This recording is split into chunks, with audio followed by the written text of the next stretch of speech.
आज दोस्तों हम अपनी वोकैबुलरी अपग्रेड करेंगे काइंड और क्रूल के कुछ बहुत ही बढ़िया ऑल्टरनेट वर्ड सीखकर। आइए देखते हैं 10 एग्जांपल्स और स्टार्ट करते हैं काइंड से। जब पैसे, पद या हैसियत में कोई बड़ा हो और छोटे पर दया दिखाए तो आप काइंड की जगह बेनेवलेंट वर्ड का यूज करेंगे। फॉर एग्जाम्पल, दयालु मकान मालिक ने नौकरी छूटने के बाद राहुल का किराया माफ कर दिया। इसे हम कहेंगे the benevolent landlord waived Rahul's rent after he lost his job. जब बात त्याग करने की हो और बिना स्वार्थ भला करने की हो तो आप काइंड की जगह एल्ट्रुइस्टिक वर्ड का यूज करेंगे। फॉर एग्जाम्पल, अक्षिता का गरीब बच्चों को मुफ्त में पढ़ाने का फैसला निस्वार्थ है। यहाँ हम बोलेंगे Akshita's decision to teach poor kids for free is altruistic. अगर सेम सिचुएशन में अक्षिता के पास खूब पैसा होता और वो बच्चों को पढ़ाने की जगह उनकी फीस भर रही होती तो हम बेनेवलेंट वर्ड का यूज करते। जब संघर्ष या प्रतिस्पर्धा में जीतने के बाद कोई दरियादिली दिखाए तो आप काइंड की जगह मैग्नेनिमस वर्ड का यूज करेंगे। फॉर एग्जाम्पल, यह उसकी दरियादिली थी कि मोहित ने दौड़ के बाद अपना इनाम विरोधियों के साथ बांटा।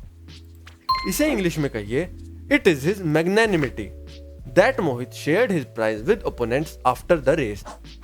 जब कोई व्यक्ति मिलनसार और सहज स्वभाव वाला हो तो आप काइंड की जगह एमिएबल वर्ड का यूज करेंगे। फॉर एग्जाम्पल, ऑफिस में हर कोई हरीश को उसके मिलनसार स्वभाव के कारण पसंद करता है।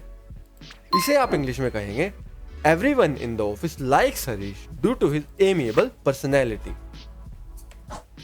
जब बिना गहराई वाला या फिर यूं कहें कि औपचारिक यानी कि फॉर्मल सौहार्द और मैत्रीयता हो तो आप काइंड की जगह कोर्डियल वर्ड का यूज करेंगे। फॉर एग्जाम्पल, व्यापार विवादों के बावजूद पत्रकार सम्मेलन में मंत्री मैत्रीपूर्ण थे। The ministers were cordial in the press conference despite the trade differences. मन में चाहे उनके थोड़ा खटास हो लेकिन ऊपर ऊपर से बात अच्छी ही कर रहे थे। अब डिस्कस करते हैं क्रूल।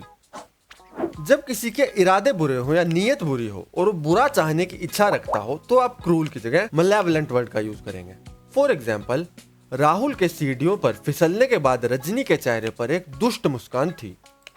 यहाँ इंग्लिश होगी, Rajni had a malevolent grin on her face after Rahul slipped on the stairs।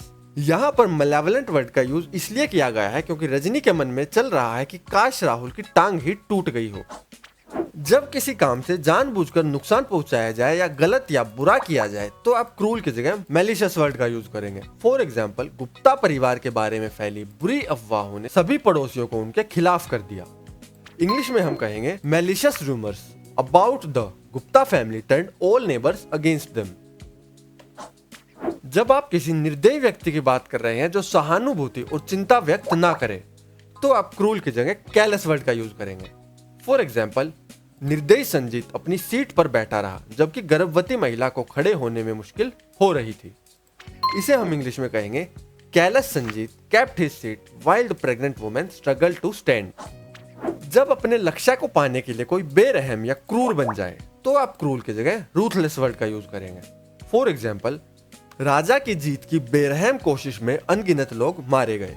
यहाँ हम कहेंगे, the Kings ruthless pursuit of victory left countless people dead. और एक मैं हूं जो बेरहमी से मारना तो दूर जीटीए में लोगों की गाड़ी भी सॉरी बोलकर चुराता था। जब किसी के मन में अपमान या क्षति के कारण बदले की भावना हो तो क्रूल की जगह विंडिक्टिव वर्ड का यूज किया जाता है।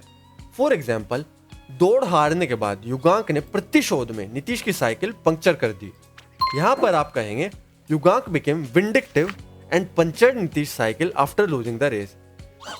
ऐसे ही अपनी वोकैबुलरी अपग्रेड करने के लिए दोस्तों आप मेरी प्लेलिस्ट चला सकते हैं। Thanks for watching.